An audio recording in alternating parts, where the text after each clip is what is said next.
যারা অশ্লীল কিছু দেখেন, দেখার সময় এই হাদিসটা মাথায় আনবেন। কি কয় নবীজি দেখেন, তিরমিজি শরীফের 2429 নম্বর হাদিস।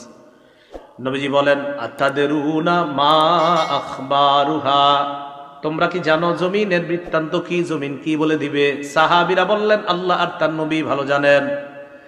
নবীজি বললেন, ফাইন্না আখবারাহা আন তাশহাদা আলা কুল্লি আবদিন ওয়া আমাতিন বিমা আমিলা আলা যহরিহা আন তাকুলা আমিলা কাযা ওয়া কাযা ইয়াউমা কাযা ওয়া কাযা।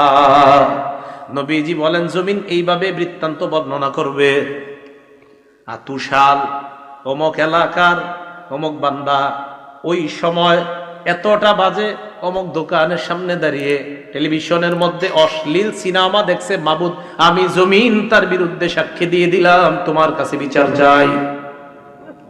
সময়, স্থান